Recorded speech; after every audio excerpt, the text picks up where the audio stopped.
Gurur Brahma, Gurur Vishnu, Gurur Devo Maheshwaraha, Guru Sakshat Param Brahma, Tasmai Shri Gurave Namaha, Tasmai Shri Gurave Namaha, Tasmai Shri Gurave Namaha. So we were looking at last week the in the state of pure knowledge, the pure self ignorance cannot possibly be, and for that, with the power of the self, the blindness of ignorance is removed. How can it ever contain ignorance?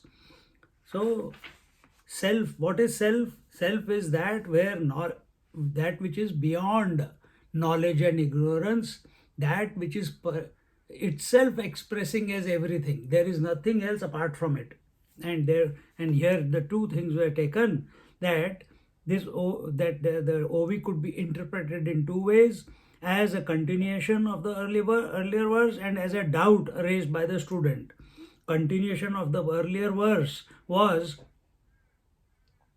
that the truth supports both the blindness as well as the vision, and therefore truth is independent, truth is complete, truth is, today, as we said in today's meditation, truth is the subject and object. All duality is pervaded by the truth.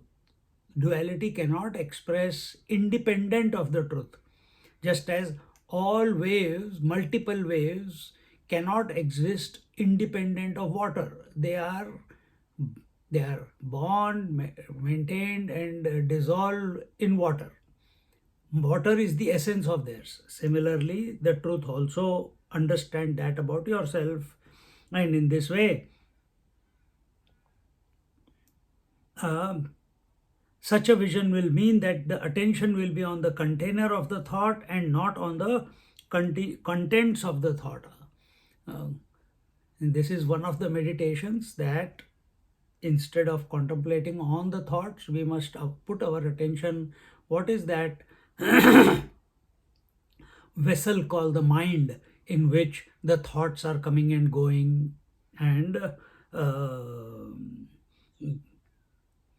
and when our attention is on the mind and we don't have any parameters of the mind, we don't have any dimensions of the mind, we don't know from where the mind begins and where the mind ends, and therefore we know there is a mind, sort of, but we don't know what it looks like, and therefore our mind becomes formless. There's nothing to hold on to. And in that process of searching the mind, the container, we go beyond the one with dimensions, which is called the thought. Because our attention is not on the thought, our attention is on the container. And in this way, only when we are identified with the thoughts, that we become disturbed, we become emotional, we suffer. When our attention is on dimensionless mind, then there is no suffering. And on the other hand, the attention will be on the container of the thoughts, the mind stuff. The contents are devalued by the simple technique of japa sadhana. This we all talked yesterday. And the other way, the second way was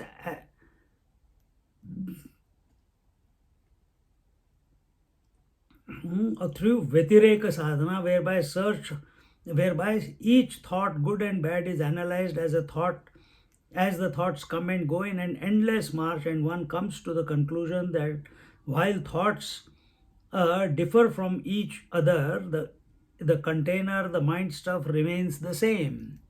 Consciousness remains the same. The container remains the same. The waves come and go, but the container called the ocean remains the same. In this way,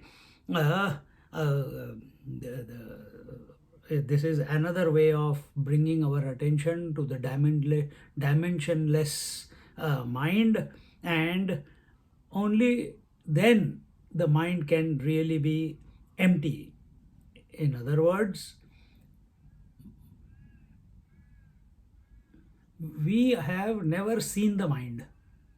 We have never, we think we know that there is a mind, but we have never experienced it. We have experienced thoughts, and we know thoughts are coming and going somewhere. We just mention it here.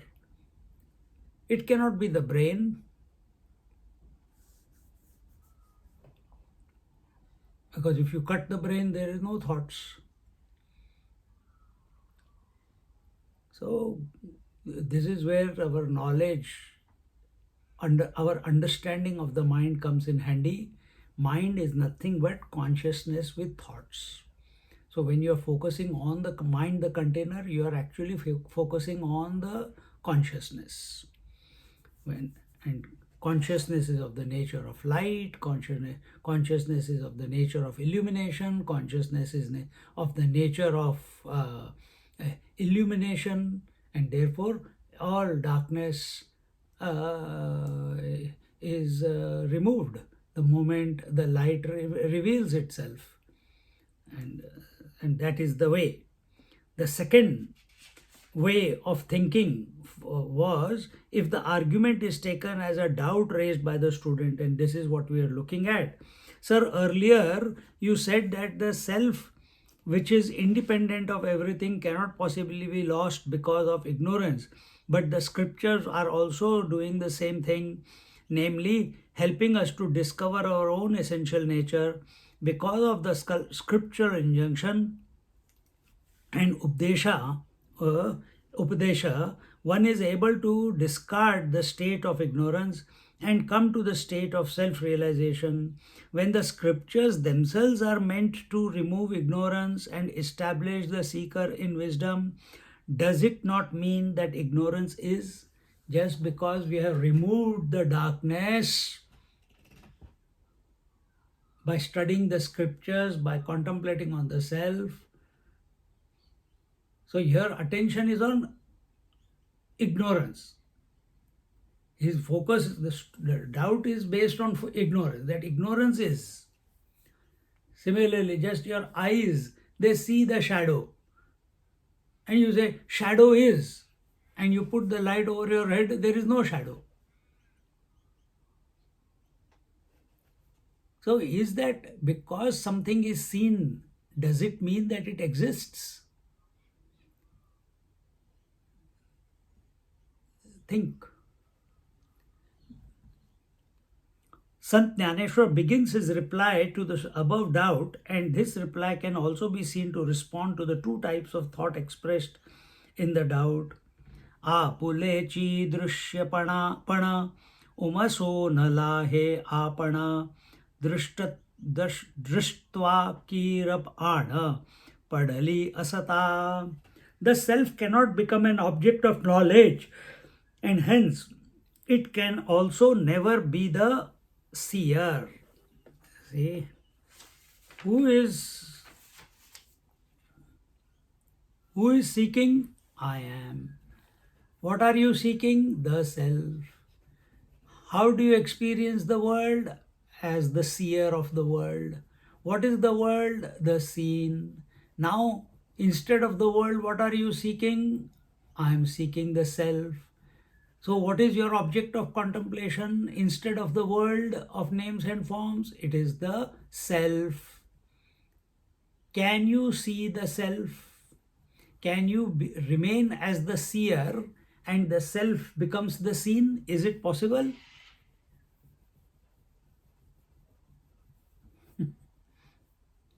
Objectively, it is not possible. It is an impossibility. Just as the eyes cannot see themselves, it's an impossibility. Similarly, the self, who is the seeker, the seer, the observer, the knower, the seeker, he cannot come to know the self as an object of experience. So here, this is a continuation of the thought. Thought expressed earlier, that because of the pure consciousness, both blindness and seeingness are possible, and therefore Paramatma alone is the reality. One cannot objectify oneself, Drishyapada, I am the seer, I am also the seen.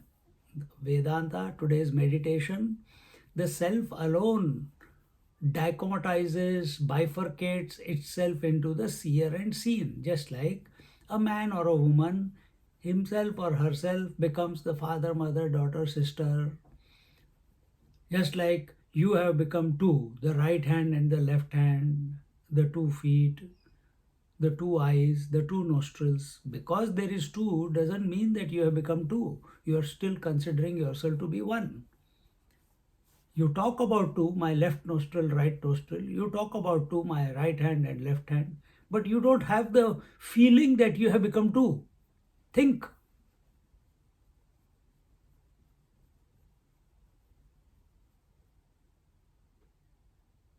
So, what is your disposition with regards to these two nostrils, with regards to these two lips, with regards to your front of your body and back of your body, with regards to two arms, two legs?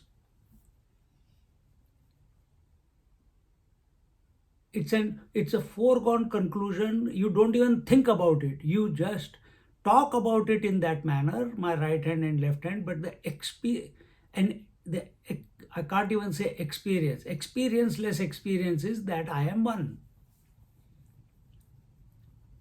Why this oneness gets corrupted when it comes to the thought? A thought is made up of seer and seen and the instrument of knowledge. One consciousness alone has become, one body has become two limbs. One vision has become two eyes. One woman has become mother and daughter without losing the oneness. Purnamada Purnamidam. See. So here the teacher is saying that the consciousness itself is the seer also and the seen also. Because seer and seen cannot exist independent of the consciousness. They cannot exist independent. Just like a wave cannot exist independent of the water, wave 1 or wave 2 or wave 3 or so on, but it is nothing but the same water. Exactly. The consciousness by nature is infinite, and that consciousness alone is pervading the seeming duality of the seer and the seen. So, seer, the observer, the seeker is the consciousness, and what it is seeking, the self, object. So, object is also nothing but the truth. Object is also nothing but the truth. How can the object exist outside the truth? The whole creation is existing in the truth. How can these two limbs, no, this limb, if this is the seer and this is the seen, this is the subject and this is the object, this subject called the right hand is the body, but the left hand, no, it is not the body. Left hand cannot exist outside the body. Similarly, the seer and seen cannot exist, have no independent existence apart from the consciousness, which we sometimes in the previous verse we saw that we were told, instead of consciousness, think of the mind. Mind is nothing but consciousness. So they cannot exist without it. I am the seer and I am also the seen. This will be Anvaya. First was Vyatirek. Vyatirek means I am not this, I am not this, I am not this. Anvaya means I am everything. I am. There is nothing that I am not. I am the seer also, I am the seen also. Vyatirek was I am not the seen. I am not the world, I am not the body, I am not the senses, I am not the mind, I am not the intellect, I am not the individual, I am the infinite consciousness. Now, what is Anvaya? Anvaya is I am not. I am the infinite consciousness. I am all the thoughts also. I am the subject and the object also. In other words, I alone, the consciousness alone is expressing as the substratum of the whole world. Nothing is outside the consciousness. Sahasra Shirsha Purusha Sahasraksha Sahasrapad. I am expressing in and through. I am the material also, and I am the maker also. I am the subject also. I am the object also.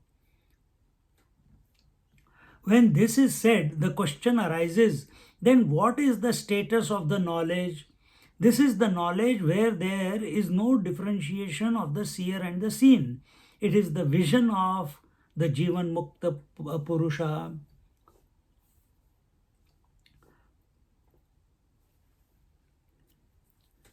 You are using the two words, right hand, left hand, but in your experience inside, the knowledge that is taking place inside, in spite of the expression right hand and left hand, is an unspoken oneness, that both are me, exactly the same way. Exactly the same way.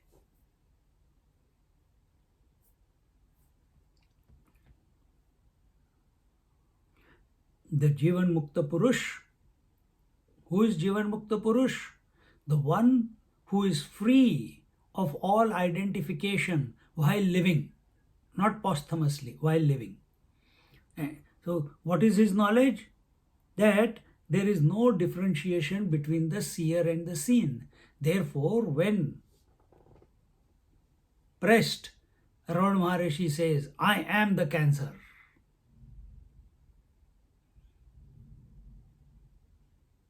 For people, it is a debilitating disease that a great master has. But for him, he is everything. The consciousness is blindness also and vision also. Without the sun, day and night cannot express. Because in the day we see the sun, therefore sun is. And in the night I don't see the sun, therefore the sun is not, it is not possible.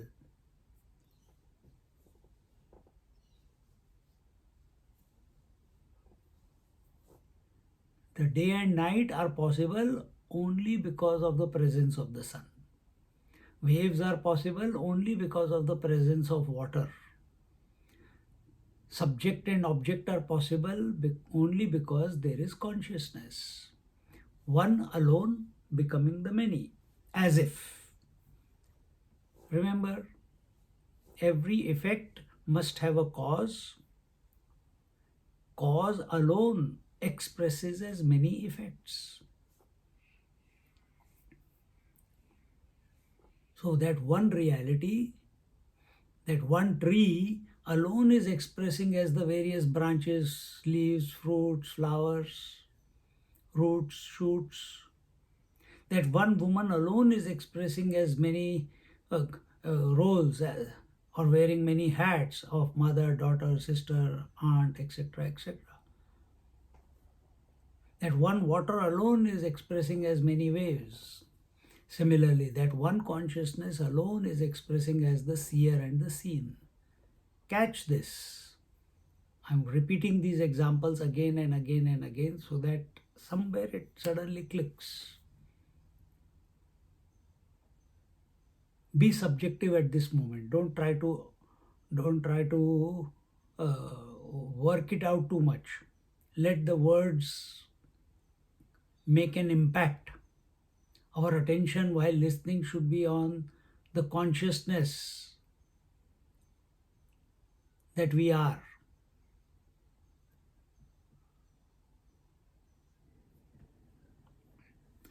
Perception of inertness is illusion. So what is mithya? Mithya is that which exists in its own absence. And if I am the seer, what does the seer perceive? He perceives the seen. What is seen? That which has dimensions.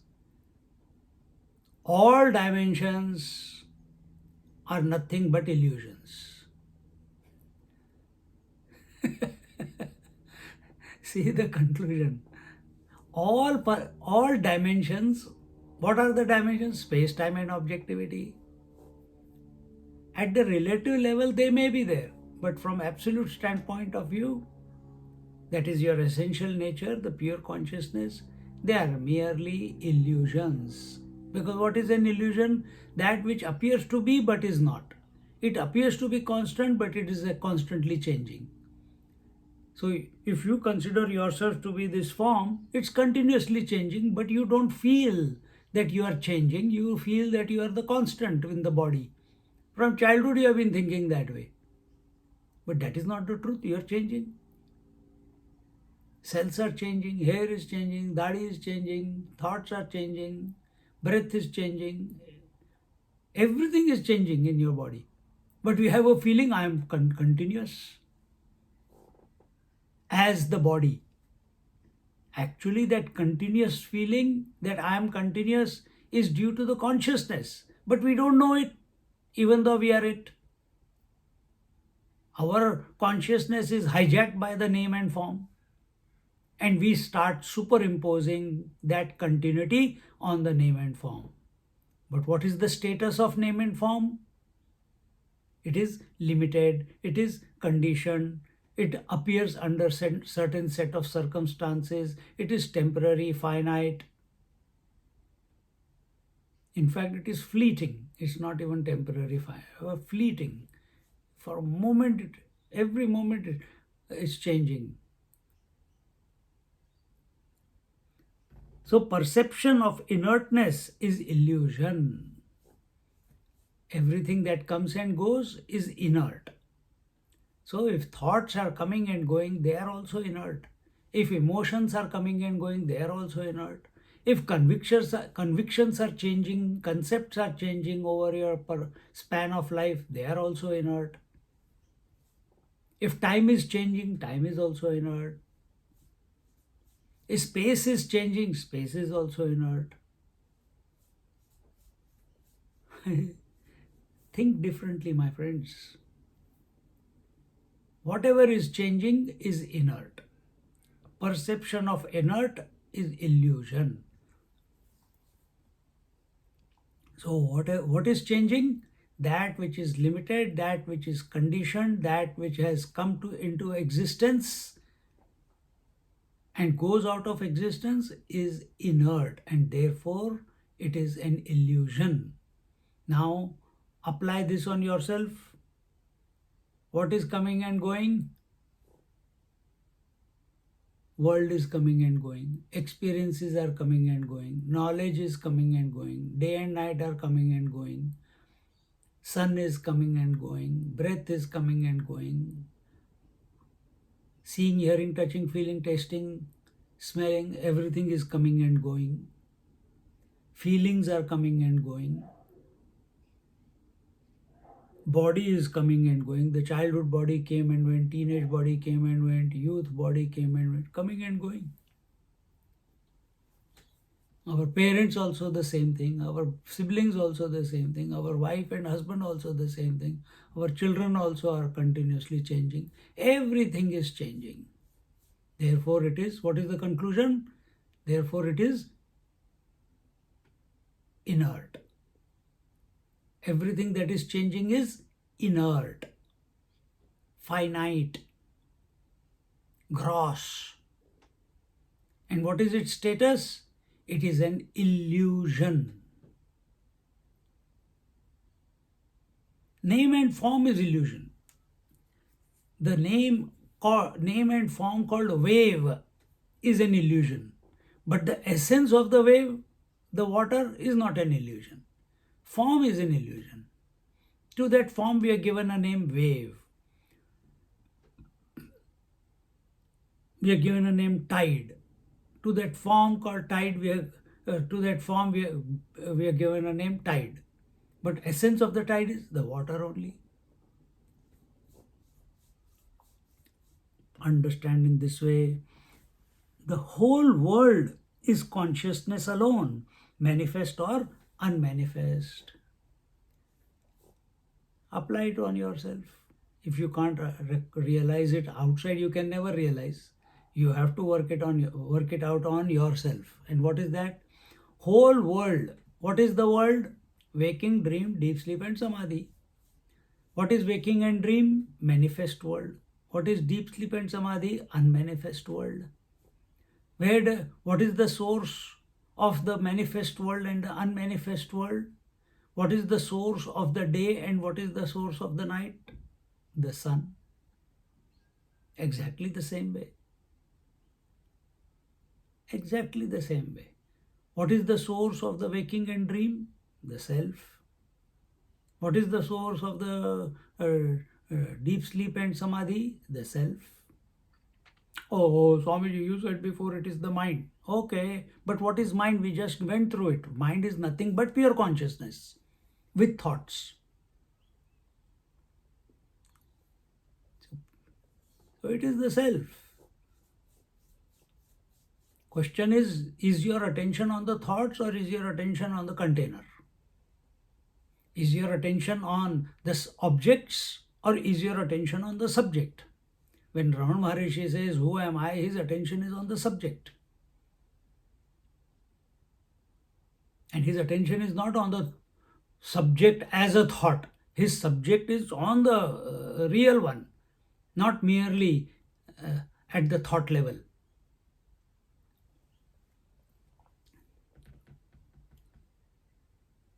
So the whole world is consciousness alone, manifest or unmanifest. So this manifestation and unmanifestation is incessantly going on, and that is your experience. Waking and dream is your experience of manifestation, deep sleep and samadhi, those who are able to access that samadhi. Whether you know it or not, you are going through samadhi so many times every day. And therefore, I am saying samadhi. So these two are also going on. Can the waking and dream and deep sleep and samadhi, can they happen without the consciousness? No. Dead man has no waking and dream. Dead man has no deep sleep and samadhi. Manifestation and manifestation is not the consciousness alone is expressing as the manifestation and unmanifestation. Without the substratum, name and form cannot appear. If every atom is in a constant movement, as science has shown, many atoms coming together cannot be inert, cannot be in a state of stability. Therefore, inertness is an illusion. If every particle is in vibration, if 100,000 millions particles come together, they cannot become stabilized. They will continue to vibrate. And that's what we are. We are nothing but grossified energy. Energy is vibration. Energy is flux. Because all the energy has grossified into this form, as if, doesn't mean that this is it's continuously in flux. It's continuously at gross level also continuous change is taking place. At the mental level also continuously change is taking place. At the intellectual level also continuously change is taking place. Because at the matter level, it is only matter. Matter is nothing but energy grossified. And energy is that which is continuously vibrating, that which is continuously in flux. Catch this about who you think you are. Now you are the vibrating energy, or are you the vibrating energy, or are you the constant consciousness? Or are you? So whenever we say, "Oh, I am the energy, I am the manifestation," and I am observing the manifestation and observing the unmanifestation also. I am the manifestation and I am the unmanifestation. Take it another way. Few 1 or 2 classes ago, we did chanting of Om as the meditation. So where is the Om arising from? Is it coming from outside of you? It is coming from the mind. It stays in the mind. It goes back to the mind, isn't it? Where does the waking experience come from? It comes from the mind, stays in the mind, which we don't realize, and it goes back to the mind. Same way with the dream. And mind is nothing but consciousness. So everything is both the manifestation and unmanifestation appear out of the consciousness as if exist in consciousness and go back to consciousness. Just like the wave appears in the consciousness, stays in the consciousness, and goes back into the consciousness called water. You are understanding this?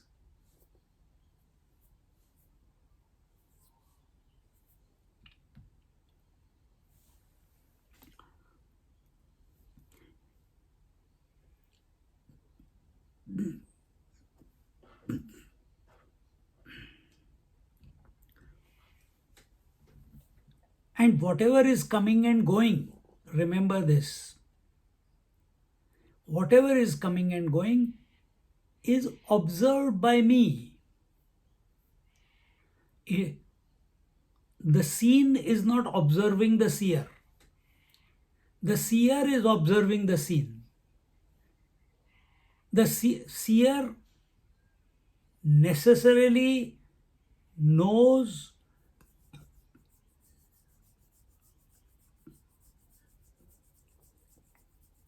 that it is of the nature of consciousness.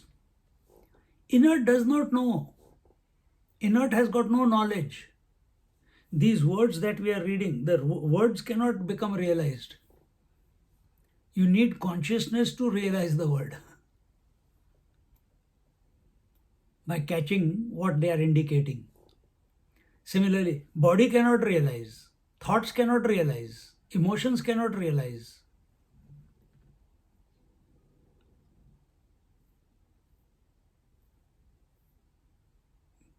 So that which is inert, again we come back to inert. What is inert? That which is conditioned, that which appears in its own absence, that is inert. That which is vibrating, that which is inert, but looks grossified.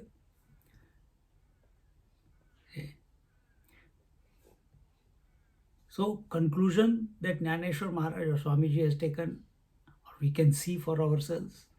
So that which is coming, staying and going, that is inert. We have already explained that. Whatever is coming, staying and going is an illusion. The mirage waters appeared under certain set of conditions. They stayed for some time and then they dissolve away. The rainbow comes, it stays and it goes away. The blueness of the sky comes, stays and goes away. Because the blueness of the sky goes away, sky doesn't go away. Because the rainbow comes and goes away, the light doesn't go away. Because the wave comes and goes away, the water doesn't go away. Because the ornament comes and goes away, the gold doesn't go away. So whatever comes and goes is inert. And that is necessarily the form. And that is an illusion. Swamiji, Oh, can we call the inert as not self? yeah, you can, but we don't want to go to that. We are see, if you say not self, then there will be self versus not self. Right? Yes, Swamiji. And what was the previous chapter? Before ignorance, what was the previous chapter? Satchidananda are misnomers. So Sat is because of Asat, Chit is because of Achit, Ananda is because of sorrow, isn't it? Grief. So we are trying to we are trying to see or conclude or recognize that self is all that there is. Inertness, even though perceived, is an illusion. The duality of right hand and left hand, even though perceived, this duality is an illusion because I am everything, isn't it? Both the arms I am, but I talk about it as separate, isn't it? Because I'm talking about it as separate, this versus that or right versus left, doesn't make me into two. I'm still one. Similarly, because I talk about seer and seen, it does not divide the consciousness. Consciousness is still one. Just like that, again I am repeating these examples, just because waves are appearing, the water doesn't become many. Water still remains one water, isn't it? Yeah. So you never say there is many water. You only say there is many wave, and when you say there are many waves, your attention is not on water, your attention is on the form. Understand? And what is the nature of form? That which came, that which stayed, and that which goes away. Whatever comes, stays, and goes away is inert. Is water inert? No, it is infinite.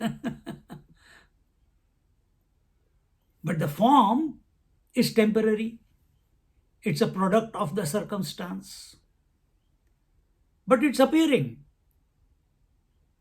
But it's continuously changing. But what is not changing? Water.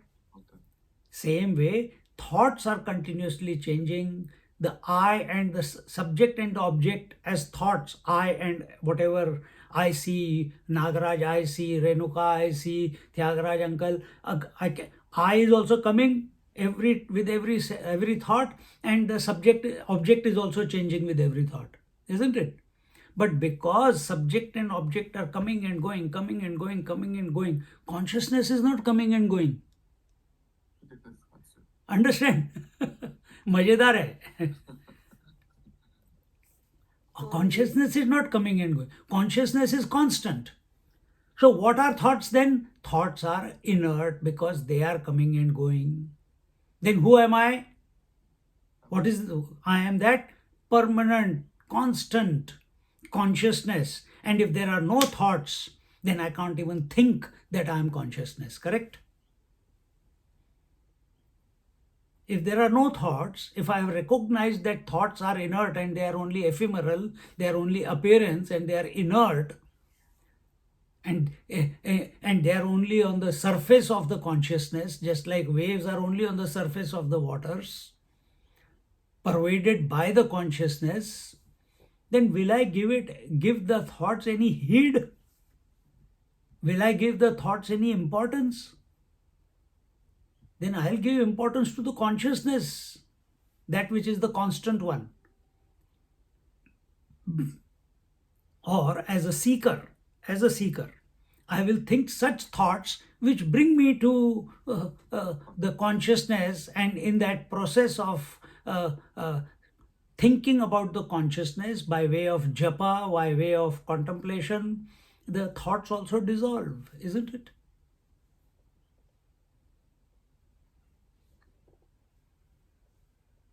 And where the thoughts dissolve, I don't dissolve, I am continuous. Between two thoughts, I am still there. Between two thoughts, there is no thought.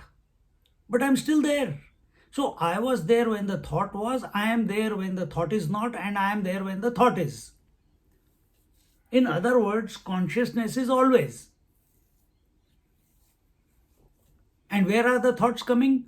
On the surface of the consciousness that I am. The thoughts are pervaded by the consciousness. But our attention is on the form of the thoughts. I am seeing Nagaraj. This is a form. The moment I say Nagaraj, I know only two Nagaraj. One is the mythical Nagaraj, and the other one is in front of me. Immediately the name gives a form. As much as the name, as long as my attention is on the form, it is an illusion. My attention should be what is that which is allowing, what is pervading, not allowing, what is pervading the form. What is the constant one? Our attention is on the inconstant one. Because from Nagaraj, my attention will go to Renuka. My attention is on the changing. My attention should be on the unchanging principle, the constant principle. It is the vision of the Jivan Mukta. This is the vision of the Jivan Mukta Purusha. Therefore, inertness is an illusion. This is what we are looking at.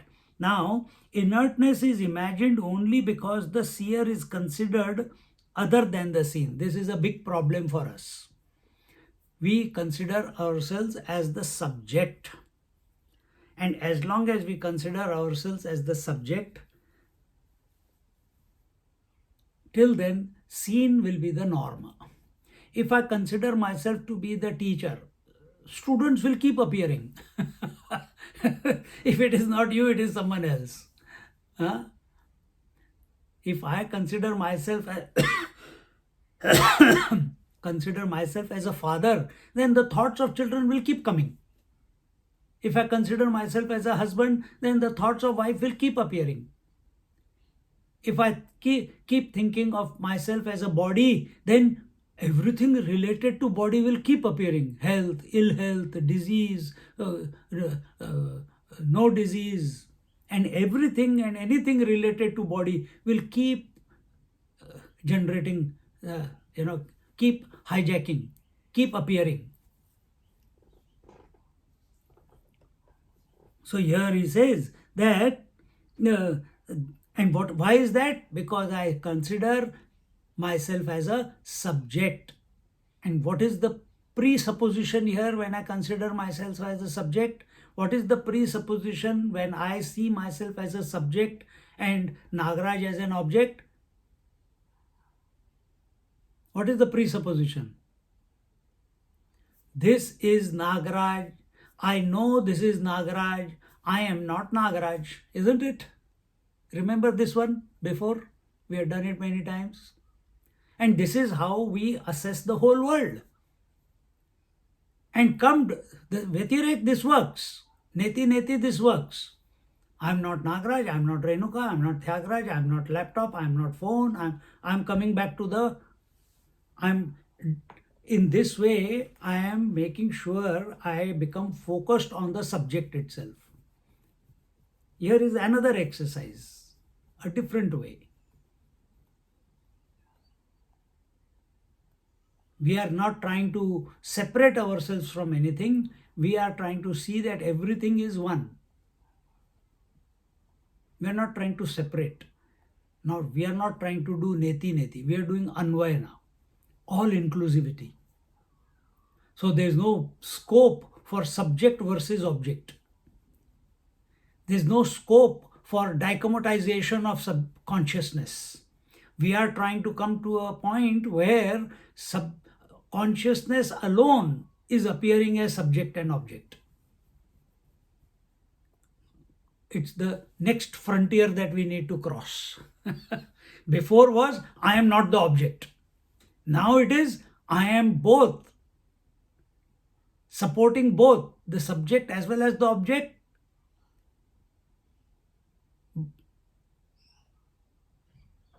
Both. What both? Presence of subject and object and absence of subject and object. I am supporting the presence of the subject and object called the waker and the waking world, and I am also supporting the absence of the waker and the waking world, isn't it? That is your experience. I am supporting one thought, and one thought is nothing but subject, object, and instrument of knowledge. Then before the second thought comes, the first one has to dissolve. I'm supporting the absence of the subject, object, and the instrument of knowledge. Then again I support. So then who am I? What is this pure consciousness? This pure consciousness is the eternal witness. This pure consciousness is is that which is. So this is the language. Read the 4th and 5th verse of the 9th chapter of Bhagavad Gita. Maya tatamidam sarvam jagadavyakta murtina. I am everything. The whole world is in me. I am in the whole world. Nay, neither the world is in me nor I am in the whole world. Yet, I support the appearance and disappearance of the world. I support the manifestation and unmanifestation. But I am independent of the manifestation and unmanifestation. So what is manifestation and unmanifestation? The name. What is manifesting and unmanifesting? Inertness. And what is independent? Consciousness. What is manifesting? Form of the wave is manifesting and unmanifesting. What is constant? Water. Then what is the illusion? Not the water. Illusion is the wave.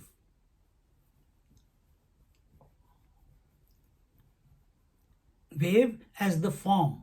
The moment wave drops its forms, it is water. It doesn't need to call itself wave. The moment you drop your body form, you are nothing but consciousness.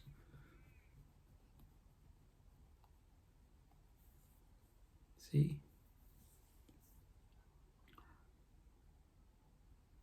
Inertness is imagined only because the seer is considered other than the seen. This otherness is the illusion, oneness is the reality. I have explained this in detail now. Otherness is duality, is illusion. Manyness is illusion. Form is illusion. Objectivity is illusion. As what? As the form. Whether it is that form may be gross, subtle or causal, but it is illusion.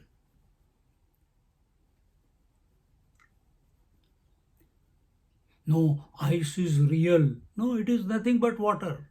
And water is nothing but water vapor. Everything is an illusion. Water is the reality. But without water, can the ice or the ocean or the water vapor form? No. What is the composition of all the three? H2O. Essence remains essence. It's the constant one. It doesn't lose itself because of the form. We lose our consciousness because we identify with the waking body. Then we lose the consciousness as the waking body. Then we identify with the dream body. Then we lose the consciousness with the dream body. Then we lose complete consciousness in deep sleep. As a person, as an individual. When we come in front of our husband, we lose the consciousness that I am the man or the woman. I take on the consciousness of being the husband or the wife. This is what we are doing. We are never remaining constant. We are identifying with the form, which does not exist, which is an illusion.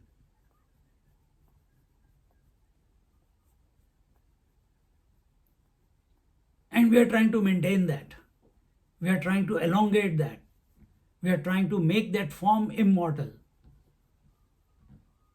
Through plastic surgery, through pranayam, as a form you can never be, because form is not the reality. Form is an illusion.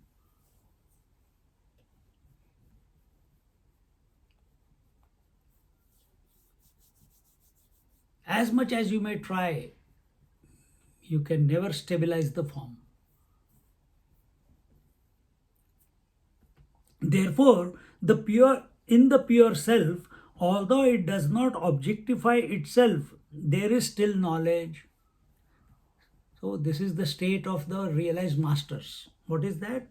Even though the self does not objectify itself. When does it not objectify itself? When there is unmanifestation, there is no objectification, isn't it?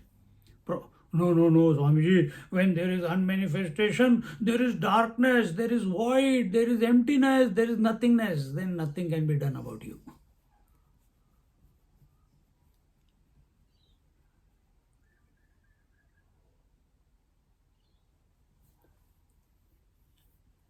Your obsession with objectivity, if it was not enough with the objects, with the form of your body, now you are objectifying that absence also. You are objectifying that there is an absence. Is absence an object? Is absence a thing?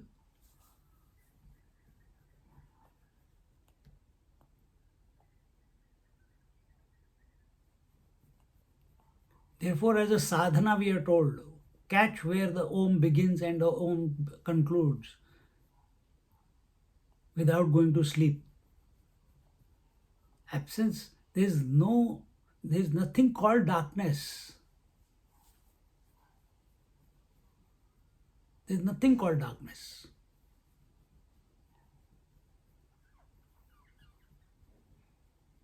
Just as there is nothing called shadow. It appears, but actually it is not.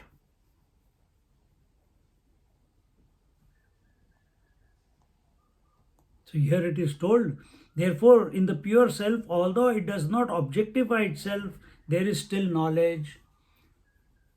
So, pure consciousness, the pure self, it is of the nature of knowledge without a thought.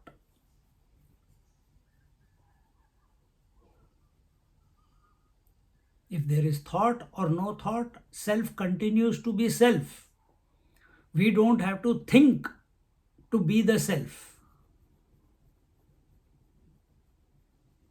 When we are obsessed with wanting to realize the self objectively as an experience, then you will take birth again next life. We have to accept that self is, that's it, full stop. Everything is the self. Self is infinite in nature. You cannot realize that in the outside world, but at least within yourself.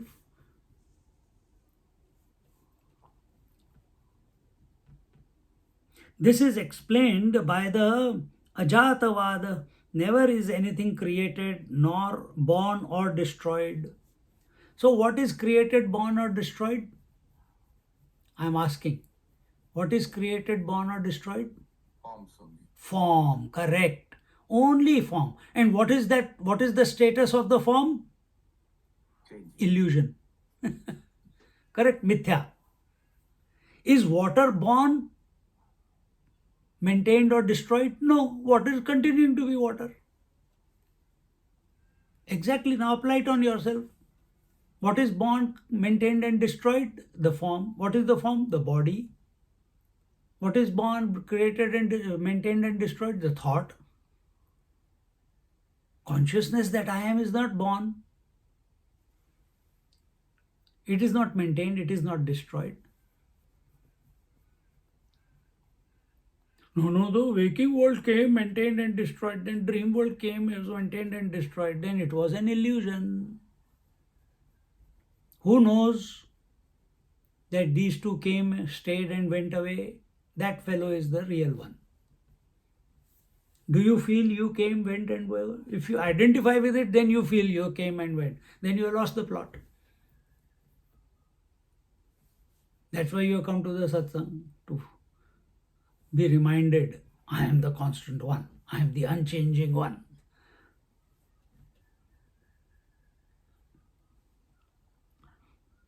Only the Paramatma Tattva is abundantly present. Therefore, in this consciousness alone, which is one without a second, the Drashta and Drishya are seen without the separateness between the two. Therefore, in the consciousness alone, how will you catch that consciousness alone? It has to happen. You cannot make it happen. It has to happen. But we have to work towards it. What was the working? As was told before, catch the container, not the contents.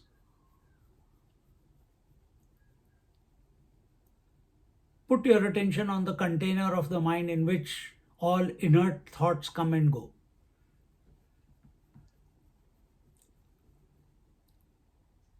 The mind will become parameter-less. Right now it is, mind has a parameter called a thought. Beginning, maintained, it has a form. But when you're looking at the container and you look left, right, now, all the directions, no parameter, no boundary, and you don't go to sleep, you remain absolutely alert, boom, there and then, in an instant, either you are sleeping or you remain absolutely awake to the consciousness that you are. There is no doubt that you are the consciousness, and it does not require thinking to be the consciousness. You don't require a thought to be the consciousness.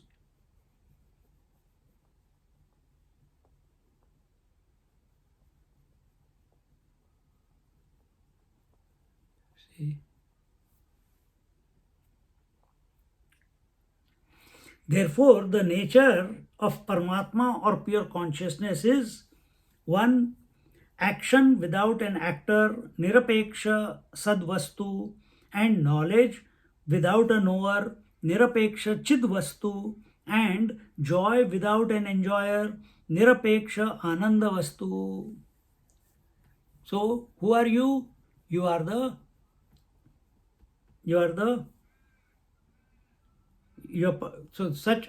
this is what is seen in the Mahatmas.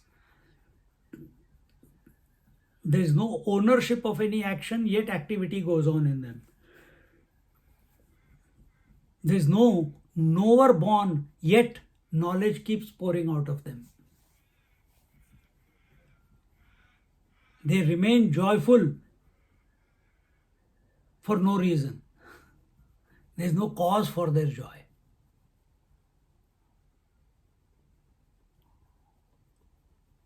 So joy is their nature. The enjoyer needs a reason to be joyful. Consciousness by nature is joyful. Consciousness by nature is knowledge. Individual needs some information and then calls that knowledge by way of thoughts, experience, etc.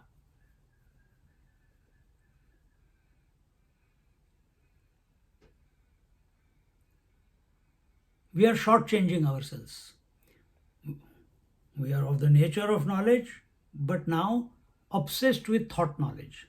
We are of the nature of joy, but continuously looking for ways and means in the world to be joyful. Pathetic. But in Mahatmas, this is seen.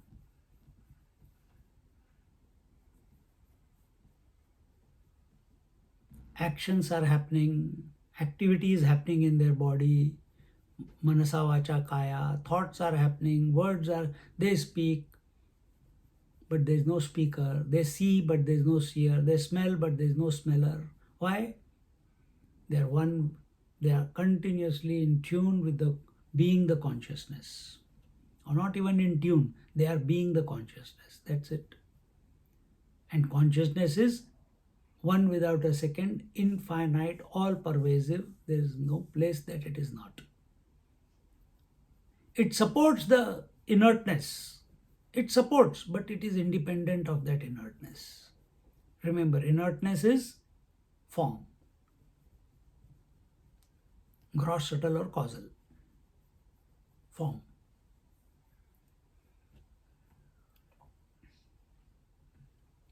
In that independent nirapeksha pure consciousness, bring no what is that? Consciousness, actions bring no papa or punya, nor there is a known difference in this pure knowledge. That is why at the beginning of this chapter, knowledge, that is the relative knowledge, was said to be nothing other than ignorance.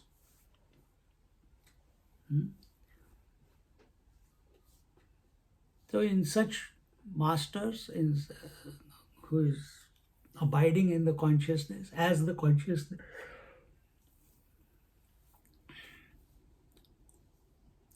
we have a desire. Oh my God, I'm a seeker. How can I have a desire? We will feel guilty. But a Mahatma, a realized master, if the thought comes, he is unaware that the thought is appearing. In the sense, I should not say unaware. He knows everything, but he is unaffected by the thoughts. Just like you are unaffected by how my hand is moving, I'm not affected. I'm not thinking, is my hand at this position or that position? I know that the vision is there, no doubt about it, but is the attention of the vision on this person or that person or that person? It's not important for me, for the one behind. Observation is, vision is doing it what it has to do. The hand is doing what it has to do. The lips are doing what they have to do. You are just the watcher behind.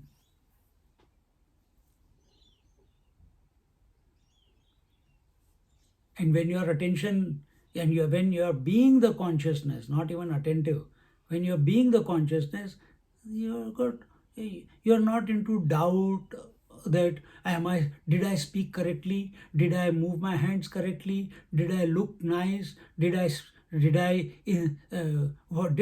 other person who was listening, was that person disturbed because of my speech, or was he inspired because of my speech? None of these thoughts come in the consciousness. Even if they come, people hear it, but the one behind, the one who is established in consciousness, he is not worried. He is not concerned by those thoughts. They are only reflections of what other people want to hear. That's all. Or, in other words, they are the voice of the divine, because he is absent. He is not the speaker. He is not the doer. He is not the enjoyer.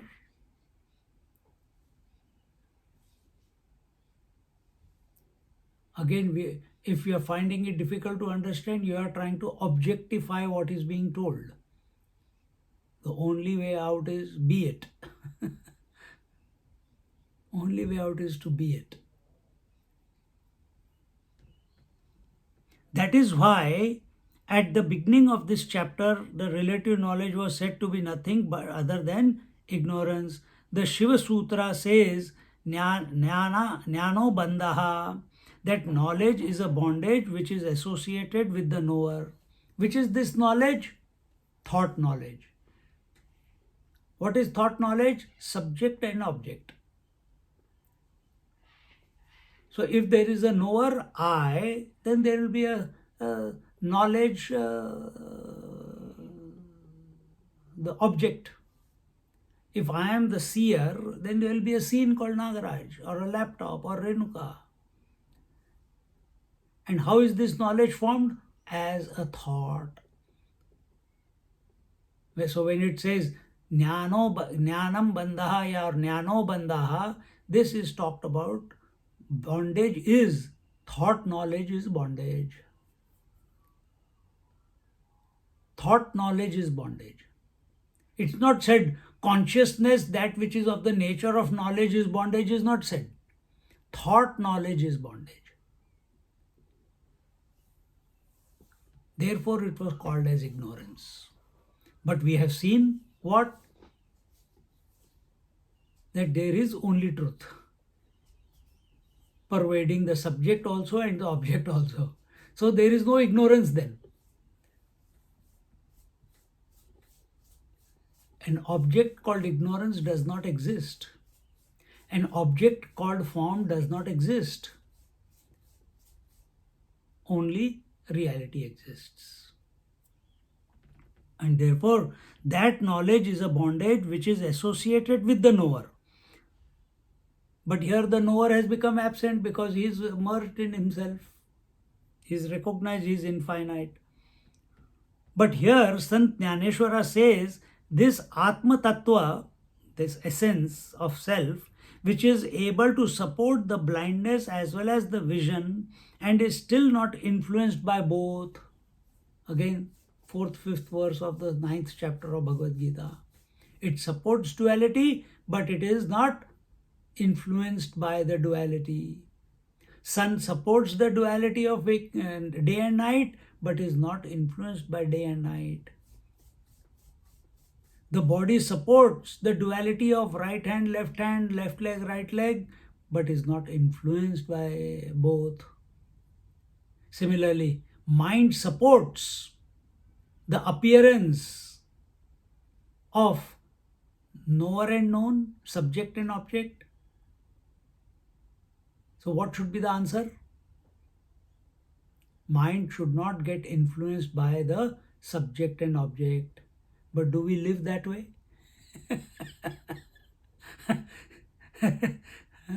Everywhere we have created a problem for ourselves.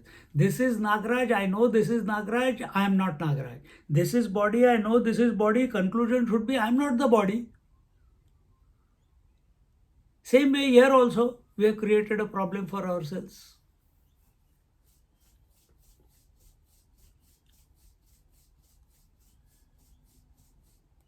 So stop identifying. Remain as the witness. Accept yourself as the infinite consciousness. Don't doubt. While remaining in tune with the divine consciousness, the self, don't doubt the thoughts, don't doubt the words, don't doubt the actions that ensue from that. But you don't come down from that consciousness by identifying with form.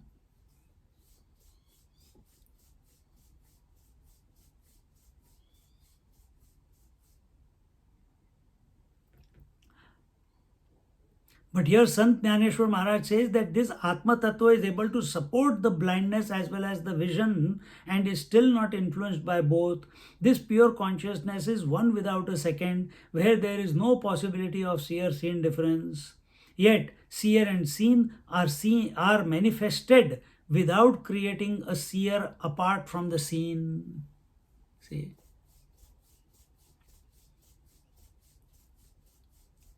Put it in the example of water. Let's use, instead of consciousness, let's use the word water. This water, which is able to support the manifestation, the blindness as well as the vision, which is the manifestation and unmanifestation of the waves, and is still not influenced by both. Water is not influenced by appearance and disappearance of waves. This infinite water is one without a second, where there is no possibility of seer-seen, meaning subject and object, meaning there is no duality of two waves, difference. There is no difference of different waves, yet the waves are seen, manifested. So yet, from the word we are saying, yet the waves are seen to be manifested without creating a seer apart from the seen. yet the waves are seen without creating a separate identity of the water as this wave or that wave. Because water is everything.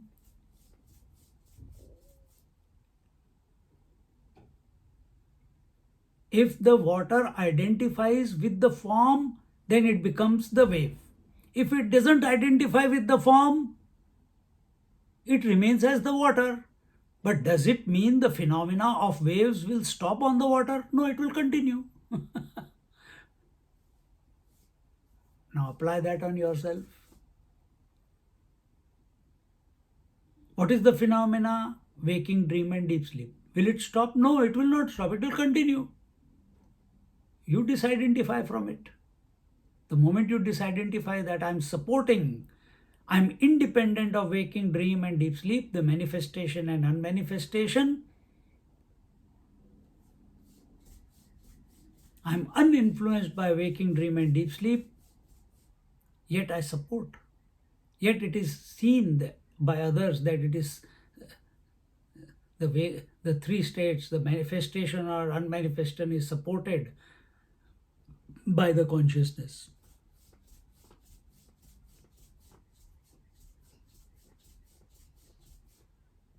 Go deeper. The manifestation of subject and object dichotomy continues. Whether you are realized or not realized, the thoughts will keep appearing. That is the nature of the mind. And what is the nature of the mind? Manifestation of thoughts and unmanifestation of thoughts. What is the thought? Appearance of seer and seen, or subject and object. And what is the other? Absence of subject and object. Neither do we recognize that the self is pervading the subject as well as the object, nor do we realize that when the subject and object are absent, the self is. Then what do? When there is absence of subject and object, we go to sleep. And when there is subject and object presence, we become the subject. Mean individual. सब जगह से अपनी वाट लगी हुई है. हमने अपनी लगा के रखी है. We are sabotaging our happiness with every thought, with every moment. If we keep thinking the way we have been, keep coming to conclusions that we have been coming to, no change will happen. We have to think in this manner. Get out of the phenomena. Recognize yourself as the supporter of the phenomena. Recognize yourself as uninfluenced by the phenomena.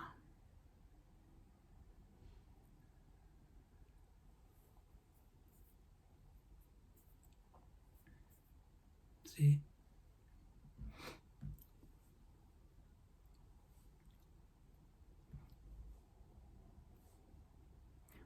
This pure consciousness is one without a second, where there is no possibility of seer-seen difference.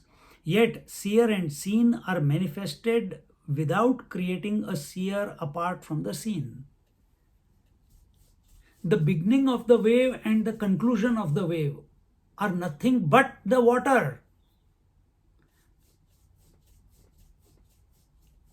The water was there before the wave appeared, the water was there while the wave was, and the water continues to be even after the wave dissolves. That means the water is the constant one. At no time was the water not present, whether there was manifestation or unmanifestation of the phenomena. Similarly, there is no time when the consciousness is absent, when the phenomena of a thought is appearing or disappearing. And what is a thought? Seer and seen play, subject and object play.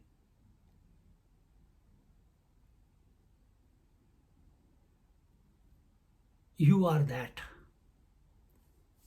You are that substratum. You are that constant principle. This consciousness is that constant principle. Nobody creates appearance. Nobody creates manifestation. It happens. You cannot create day. You cannot create night. It is happening. You cannot create vision. Eyes open, automatically it happens. You cannot create thoughts. They automatically happen. You have not created birth, growth, disease, decay, death. They are happening.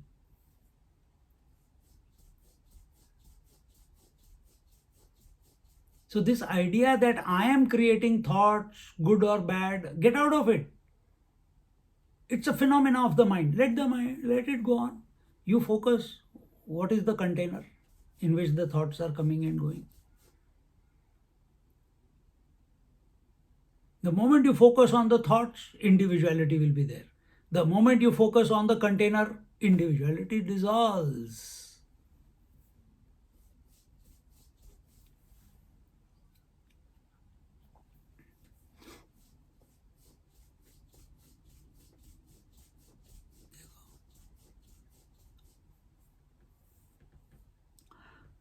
The triputi of Jnata, Jnaya, Jnanam, knower, known knowledge, is absent. This is called the real expression of the truth. The triputi, subject, object, instrument of knowledge, it will go on, but there is no owner.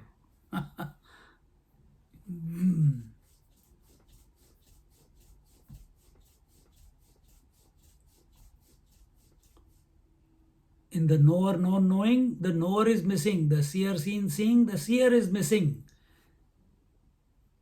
The waker, waking world and the waking experience, the waker is missing. The dreamer is missing in the dream world with reference to dream world and dream experience. All these erring personalities, waker, dreamer, knower, seer, ER, they all appear because of the identification with the object. And the presupposition of that identification is, I am other than the object, therefore I will get joy, I will get happiness when I associate with the object. And this happens because I don't realize that I am myself, the infinite one. In order to explain that, then if I am the infinite one, just like the water is the infinite one, waves keep coming and going. Similarly, I am the infinite consciousness. The phenomena of mind will keep coming in waking, dream, deep sleep. And in the waking, in the phenomena called the mind, another phenomena will come. What is that? Seeing will be taking place, hearing will be taking place, talking, everything will go on. But you have checked out of the phenomena. So now there is no seer born while seeing is taking place. No waker is born when the waking is taking place. No dreamer is born when the dream is taking place. This is the best way we can explain. In other words, there is no, you are complete. You're not aware. You're not saying, I am not identified with these thoughts of waking. I am not identified with thoughts. No, this thought also will not come. It's just a way of putting it across to you. That if there is a thought can appear only if triputi is there, subject, object and instrument of knowledge. You did not create the phenomena of the form. So you cannot take it out. Yet in Hatha Yoga we try with the breathing and etc. etc. In Japa we try from gross to subtle to causal and transcendental. Instrument of knowledge, how do I take away instrument? I remove, so I redefine what is the status of I. Before, the I was with respect to the eyes, then I realized this I alone is appearing as the seer, hearer, toucher, feeler, thinker, etc. etc. Then I redefine it again and I see he is the witness. Then I redefine. He is not only the witness, but he is also the witnessed. This is what, that he is the subject, as he is supporting both the subject and the object. This is told so that your attention goes to the infiniteness of your being. This is not told for you to become obsessed with subject and object.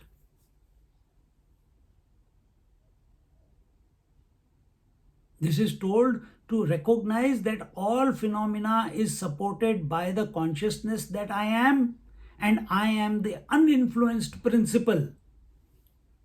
Uninfluenced by what? Uninfluenced by all phenomena. And that phenomena includes the world, the waking, dream, deep sleep, samadhi, as well as all the thoughts. Come to this. Be that. And if there is no subject, how can a thought be formed? Next point. I don't know if Swamiji has used that point or not. If there is no subject, there is eternal subject. There is eternal subject. Other people, the wave has come to recognize it is infinite waters. Other people are seeing the wave. But can the wave, after realizing that it is infinite waters, come back to being the wave? Can it? No. No, because the prerequisite was disidentification with the form led to realization of the infinite waters as the self. Once the waveness has dissolved, and in its place the infiniteness has expressed itself, you cannot go back to being the wave. So also, once the individuality is dissolved in the infinity, the infinity cannot come back to be the individuality. Other people will see the individuality continue to express in that Mahatma. Because the body is there, that is all for them. We explain, oh, it is because of the Prarabdha. But what about the consciousness of the Mahatma? It has become one without a second. Such a person is called Jivan Mukta. Very nice, Swamiji. It's mind blowing. It is mind blowing. I'm thrilled at the moment. Thank you, Swami. It is so clear.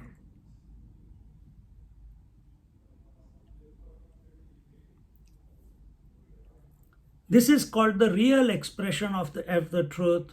The real expression of truth is supported in 22nd OV, wherein Ekam eva advitiyam neha nanasti kinchana is established. That Ekam eva advitiyam, one alone is the non-dual truth, and there is nothing else. Nanasti kinchana, there is nothing else apart from it. That is the disposition of the realized master, not of the people who are looking at him, of the realized master. For the rest of the world, he is still the body, but for him, he is everything. And what is that everything? Pure consciousness. That's it, full stop. There is neither dissolution nor birth, neither anyone in bondage, nor any aspirant for wisdom, neither can there be any seeker for liberation, nor any liberated as such. This alone is the supreme truth.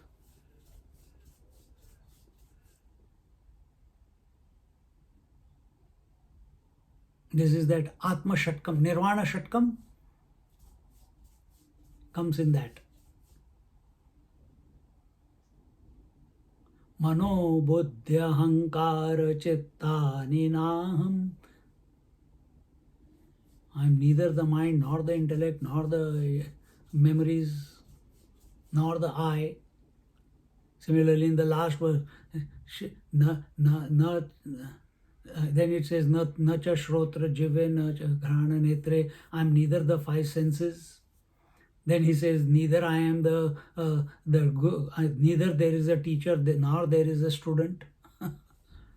Why? That student has established before he was everything. Now he is established in the truth.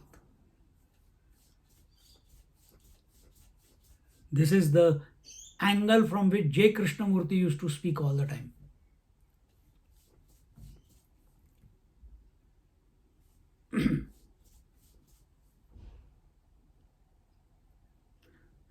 The truth therefore is कोणा कोण भेटे दिठी कैची फुटे ऐक्या सगट पोटे आटोनी गेले. In non-duality, who will see whom? Even the mention of the truth being one without a second is not possible. This we have already concluded, but let's look at it in our next class. Oh, wonderful.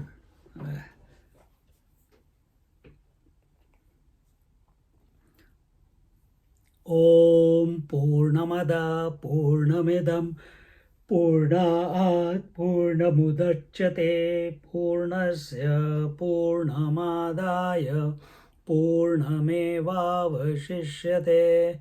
Om Shanti Shanti Shanti. Harihi Om. Shri Gurubhyo Namaha. Harihi Om.